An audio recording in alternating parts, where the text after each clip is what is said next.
So I'm Jono. I was a youth pastor for 21 years in Metro Atlanta, and so it's nice to meet you all. Any other youth pastors are in here? No? No. All right, cool. Oh, all right, cool. So I had 5 kids, and I have 5 kids and a wife. And I don't know if you know how much youth pastors make. It's not enough for 5 kids and a wife, typically.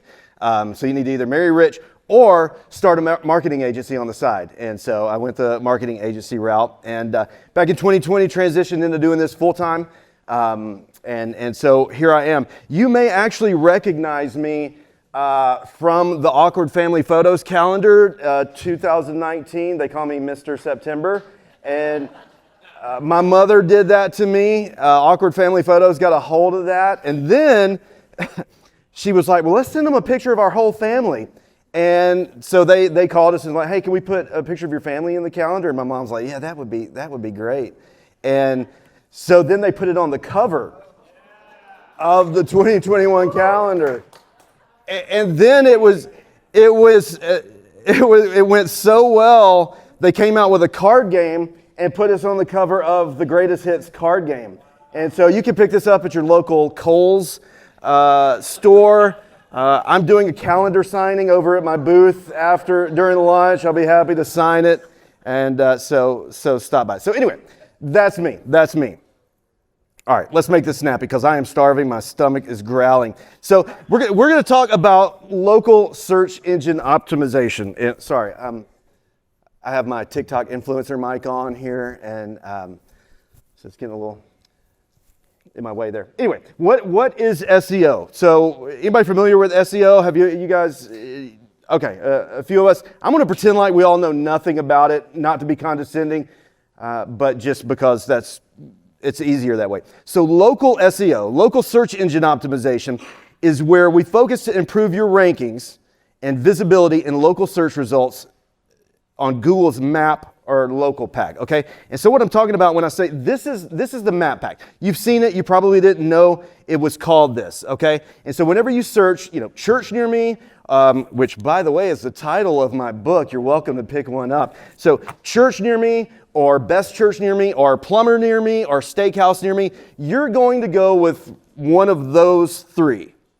No one is ever like, hey, I wonder what the 15th best steakhouse in Atlanta is. We should check that out. 75 to 90% of the clicks are going to go to one of these 3, all right? And so you want to make sure, the churches we work with, we want to make sure that we're showing up in those top 3 because people that move to town and they don't have a church, people that get relocated, people who decide they're going to go back to church after not going to church forever, they want to raise their kids in church, whatever it is, they're going to Google. If they're not church people, they're probably not getting invited personally. So they're hopping on Google and they're going to find a church. And I guarantee you they're going to go to one of the ones at the top. Now, here's why it's important. People are searching for a church. People are on Google. I screenshotted this from Google's, it's called Keyword Planner. And church near me, that phrase was searched in Georgia on average 40,500 times per month in 2023. And year over year, that's down in Georgia. Year over year, that's up 22% in Georgia. Christian churches near me is up 60% over in that 4th column. If we look another state, I think that's North Carolina, about 33,000 searches for that same phrase, church near me, on average every month this year. And then we get out of the Bible Belt, whatever state that is that's shaped that way.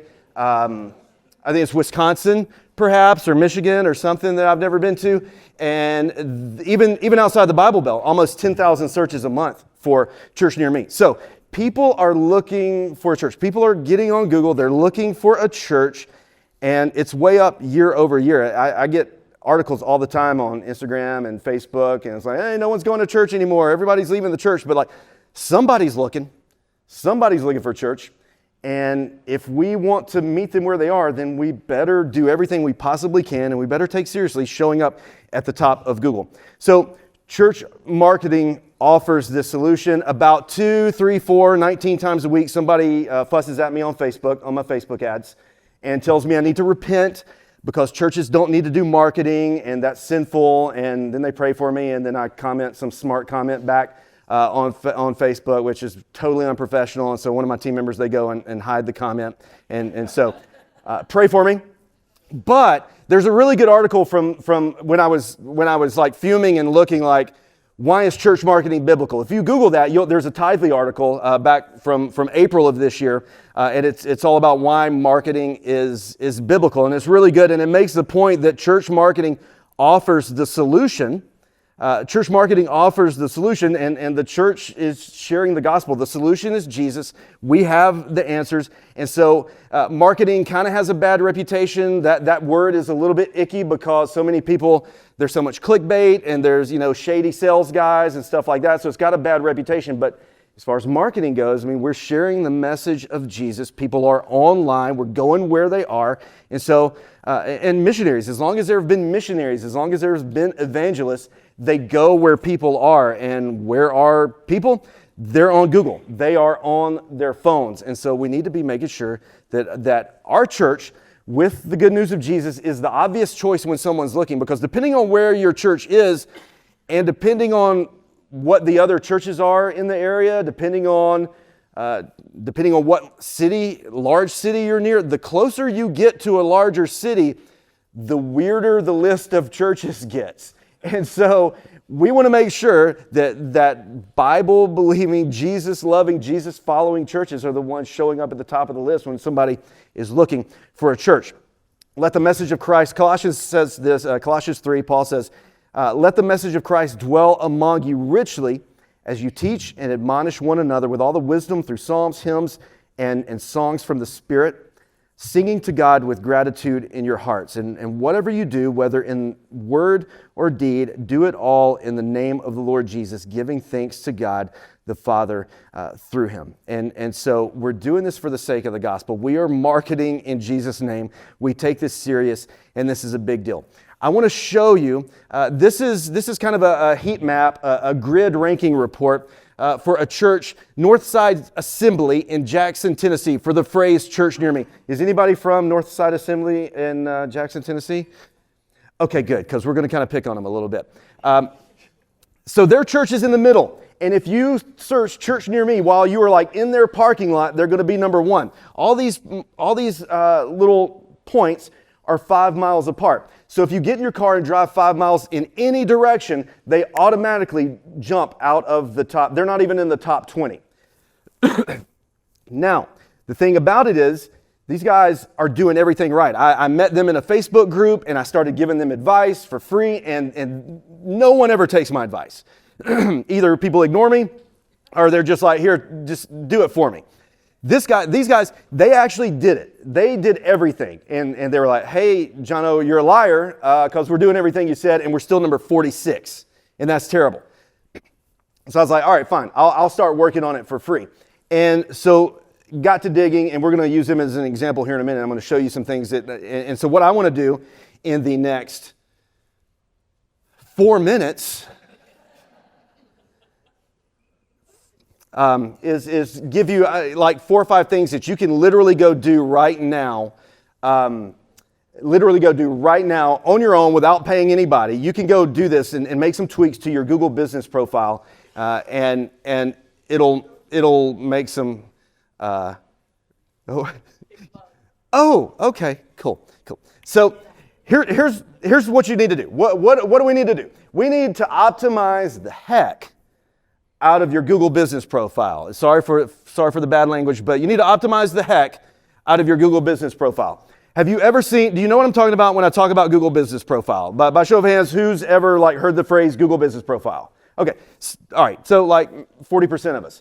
Your Google business profile, this lives in Google Maps. This is your profile on Google. When you show up on Google, like for Church Near Me, where your reviews are and the pictures are and your logo is, all that on Google, that is your Google business profile, okay? And you need to make sure that you've got access to it. So if you're in charge of that, if you're in charge of Google at your church and you're not sure if you have access to it, you need to go figure that out.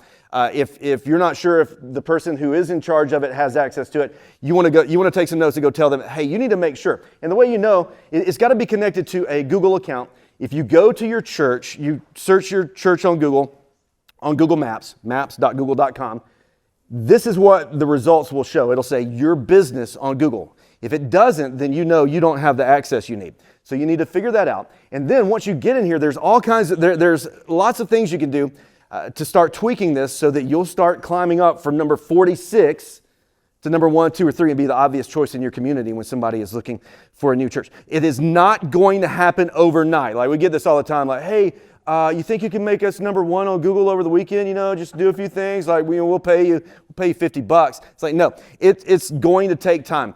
When my wife and I first got married, we joined a gym, dumbest mistake of our life, and they gave us like a free personal training, like 2 free personal training sessions. And we show up, we get the personal training sessions. The guy's first name was just the letter D, like I should have known then. His muscles had muscles. He didn't have a neck. He was just one of the Nordic looking dudes. And I'm used to like working out on the pink weights, and you know, he's giving me, I was so sore for 3 days, I called in sick to work. To drink, I had 3 straws attached, and I learned some very valuable things about myself. 1, I don't really care about muscles. 2, growth takes time. It's a lot of work. These guys that have big muscles, they're drinking eggs for breakfast and getting up at 4, and that's not going to be me. SEO, this is going to take some time. If you will carve out like 30 minutes a week, you're going to make some gains with this, but it's not going to happen overnight. So, the map pack ranking factors. I'm going to give you the top 10 things that most SEO nerds agree make the biggest difference, okay? A few of them are going to be irrelevant. We'll skip those. But the number 1, primary Google business profile category. You get to select a category. And you can select multiple categories. Most people don't ever do anything with it. They let Google choose for them, and they only choose one, and then they ignore it, okay? So in the example of, this is one of our clients, Lanier Point Church. They're like right down the road. You probably passed them on the way here. If you look at their categories, when you go and edit business information, business category down there, it says church is primary. But then there's all these other categories. You don't get to make these up. Google has already pre-populated them. But you start searching in the word or typing in the word church, they'll start popping up. And you can select as many secondary categories as apply. So gospel church, Christian church, place of worship, all those, non-denominational church. Community center is an option. So if you've got like a food pantry or something, you offer counseling at your church, whatever, a community center would be a good one. But you want to make church the primary category. And let's go back to Northside Assembly again. Here's an example. Okay, so Northside Assembly in Jackson, Tennessee, they're not even in the top 20. The church is in the top 20. If you look at the top 3 and look at their primary category, what is it? It's church.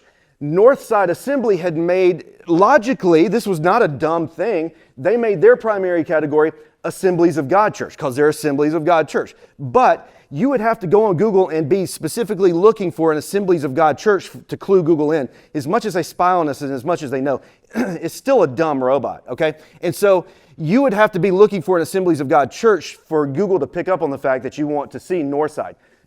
So what I told them is we've got to change the primary category. If you look at these top 3, yeah, it's all church. So that's a huge deal.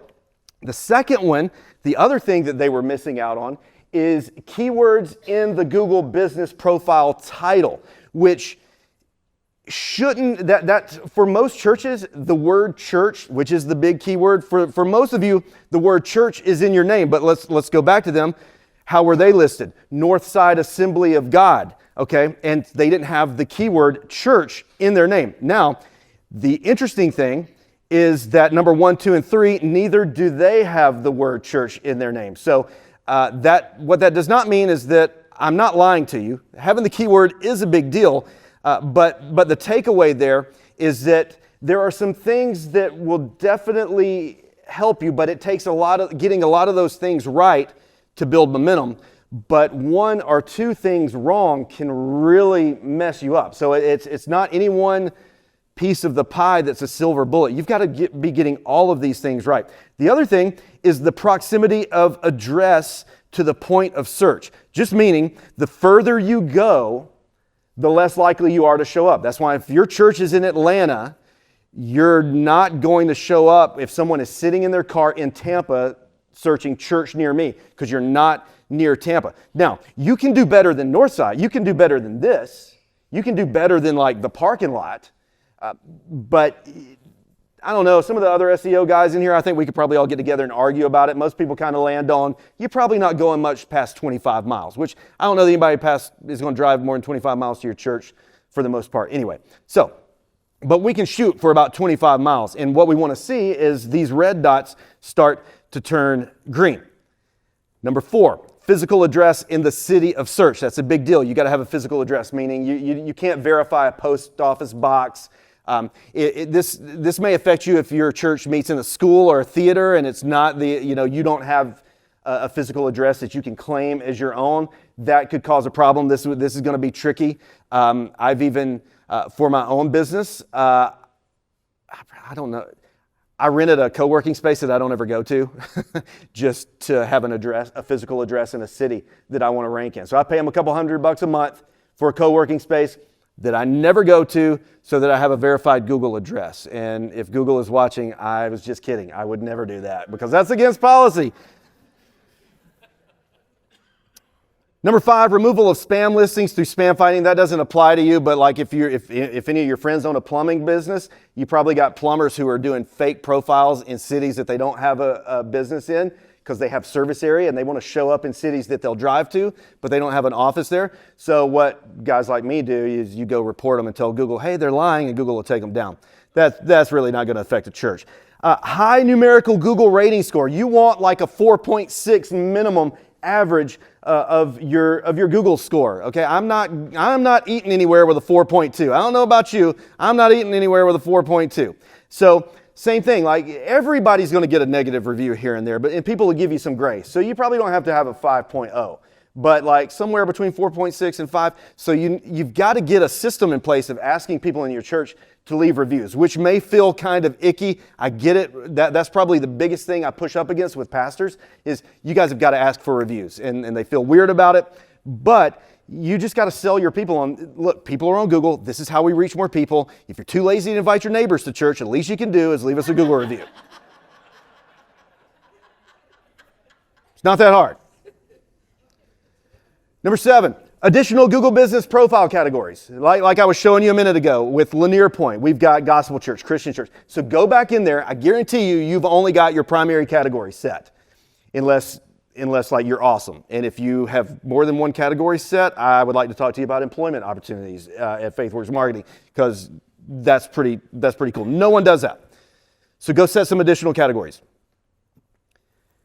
Quantity of Google reviews, like we just said. So you need a high score, and then you need a lot. But here's what you don't want to do. You don't want to make a big push and get 15 reviews in one day and then not mention it again for 6 months. Google doesn't like bursts. They want slow trickles of natural feeling reviews. They're not that, they're dumb, but they're not that dumb. They're going to catch on if every once in a while you just get a bunch of reviews. They're going to know you're soliciting them, and soliciting reviews, offering incentives for reviews is a big no-no. And if they ever catch on, if they ever figure that out, they'll penalize you. So you want reviews. So even if you had like a QR code on the announcement screens, the pre-service role, just where people can leave, they can scan the QR code. It'll throw up Google Maps on their phone. They can leave you a review. That something as simple as that, just keeping it in front of people.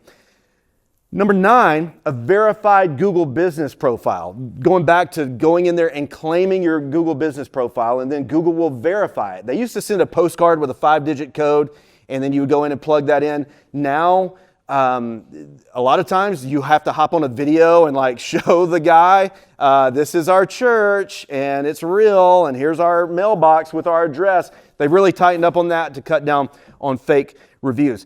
But if you know, here's something interesting, and here's what ticked us off at about Northside.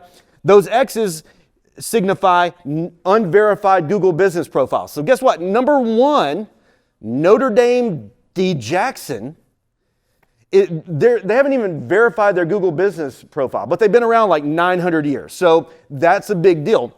Northside Assembly, they verified it. You've got 7 churches in the top 10 that have not even verified their Google business profile. So again, this doesn't mean that I'm lying and that verifying is not important, but the takeaway here is that a couple little things can really mess you up, and it takes a lot of things together to help you. Make sense? All right. I'm going to land this plane. I know y'all are starving, right? We good? Like just a couple more minutes? Oh, really? All right. Well, let's just keep on talking. All right. At least this side of the room, you know something. Okay, number 10, proximity of address to city center. Not much you can do about this, all right, unless you're gonna pick it up and just like plop your church down in the middle of the city. Not a whole lot you can do about that, but if your church does happen to be near the city center, you're in good shape. That's gonna help you out. Here's a few other things that you could practically do. Go add some photos to your profile. Get whoever's posting social media, you need to get them, download the Google Maps app, get them logged into the Google Business profile. Every social media post, unless it's bad, unless it's dumb, they need to go post it to your Google Business profile. Probably one a week is enough, but you can also create events on your Google Business profile. If you ever search like concerts near me and like concerts start popping up on Google, you're not even going to the Ticketmaster website, those are because people have gone into their Google Business profile and created events on Google. So you could go in, like the churches we work with, every Monday, we create an event for next Sunday's worship service. And so every week, there is a Sunday morning worship service event on Google. Here's a suggestion I'd make. Change your church hours your open hours to 24/7. A lot of churches have their office hours or their service times. But here's what we know. Google prioritizes open businesses. If you're searching for best place to eat lunch, you do not care what restaurants are closed around you. And Google knows that. So if I'm searching on Saturday night, I decide I'm going to take my family to church in the morning, and I'm searching for a church, Google's going to prioritize open businesses. And the truth is, no one really needs to know your office hours, because anybody who's going to come meet with you is probably going to set an appointment. Everybody else is a salesperson, potentially.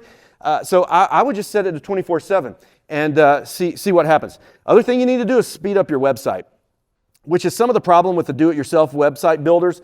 That's why, you probably want to hire a company that like does custom websites, because you just, if you've got like a Squarespace website, which they're fine, they look really good, but if there's ever a speed problem, there's just not a whole lot you can do to fix that. And of the 3 problems with Northside, 1 was they didn't have the word church in their name. 2 was something else I can't remember real quick, whatever I said. Oh, their category. And 3 was their website speed was just awful, and we couldn't, they weren't speeding it up. And you can go to gtmetrics.com, plug in your web address, and they'll tell you whether you pass or fail, how fast your website is. Other thing, change the header. And so this big text at the top of your website that we usually kind of make cutesy is one of the primary ways that Google knows what your website is about. So while be you and belong is nice and warm, makes me feel good, it doesn't tell Google this could be a life insurance website for all Google knows, okay? And so we want to use that big header to tell Google what the church is, that it's a church, and preferably put the city in there, let them know where the church is. Okay, so last thing, speed things up. So you're doing the SEO stuff, it's going to take time, not going to happen overnight. You want to speed things up, you start running some Google ads, okay?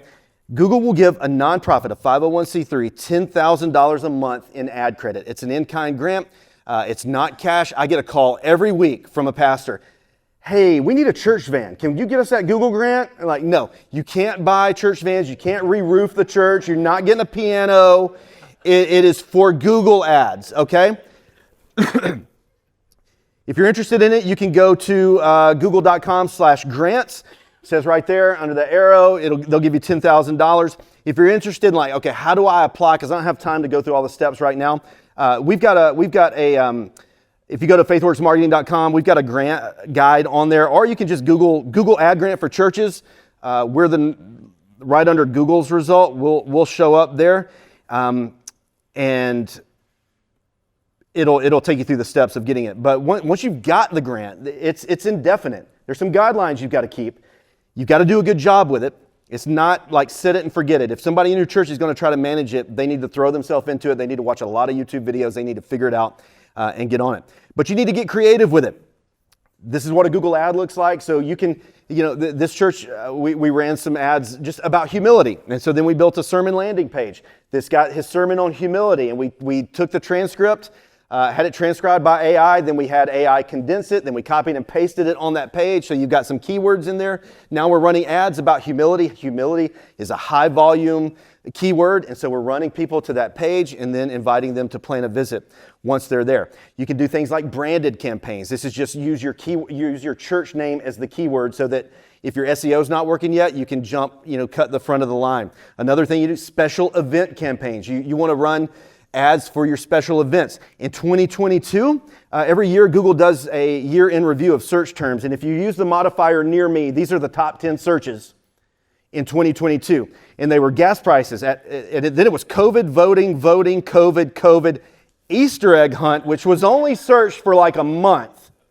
So in the top 10 searches in the entire year, Easter egg hunt got enough searches because that's huge. So if you do an Easter egg hunt at your church, you need to build a page that's all about the Easter egg hunt, not just an event on your calendar. You need to build a page that's all about the Easter egg hunt. Then go budget some money for some ads and run the heck out of some ads to your Easter egg hunt, because there are tons and tons of mamas in your area looking for something free to do with their babies and take the babies to an Easter egg hunt. So that is like, don't miss out on that. Another thing you do, ministry focused campaigns, your kids ministry, Celebrate Recovery, stuff like that. And then lastly, and I stole this idea from the guys at Reach the Lost. You should definitely go to their booth. Good people. They do a really good job with this Google grant, and they do a really cool thing with felt need content. They have some really good content that they put out and then connect it to your website, and then run Google ads about like anxiety and how to manage your money from a biblical perspective. And there's lots of these, like Andrew over at Missio. You got Justin over here. There's tons of people in this room who know the Google grant. And we're all good at it. It just kind of comes down to who's got the best beard. Then you can make your decision and decide who you want to work with. And so that's some great stuff you can do with the felt need, or with the Google grant, and it's out there. And yeah, so cool. I'm sorry I went over, but I hope that was helpful. Thank you guys so much for not getting up and leaving and going and eating. So